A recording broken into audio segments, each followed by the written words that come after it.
Check the mic and make sure it sound right, boys. Hello classmates! Welcome back to my YouTube channel, Dailin Vlog. At sa mga bago nga po na padaan sa akin channel, more on simple editing and YouTube tips po ang sinishare natin sa ating channel. And please, kung ganito hanap po ninyo, huwag niyo po kalimutan na mag-like and subscribe and pakishare na rin po para po makatulong doon sa mga ganito rin po ang hanap na content.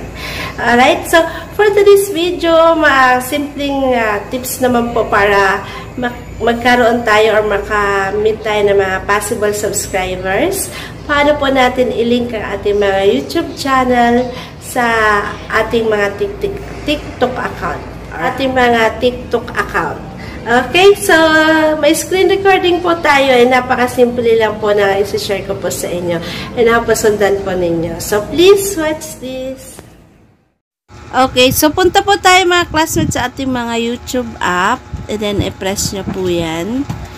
Okay, pupunta tayo sa ating YouTube channel. Search po muna natin Dailin Vlog. Okay, kapag na-search nyo po ang inyong mga channel, pindutin nyo po yung ating pencil. Yan, edit po natin para mahanap natin yung ating channel URL. So, i-copy nyo lang po yan. So, copy to link, clipboard nyo yan po. So, pag na-copy po natin yan, labas. Okay, so labas tayo dun and punta tayo sa ating mga TikTok account. Puntahan po natin yung profile natin sa TikTok. Okay, so pag pinras nyo po yung profile, ganyan po yung lalabas. And then, piliin nyo po yung edit profile. Okay, so kapag na-edit profile nyo po yan, yung na-press po natin yan. Okay, doon po tayo sa bio.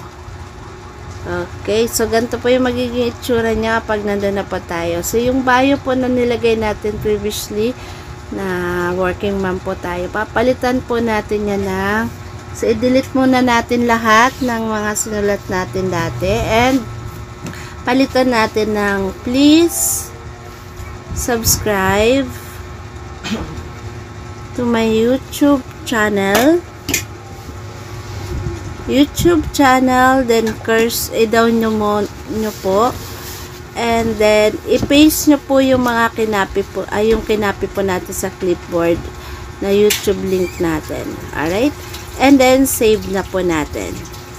So ganyan lang po kasimple mga classmate and makikita na natin sa harapan ng ating mga TikTok account.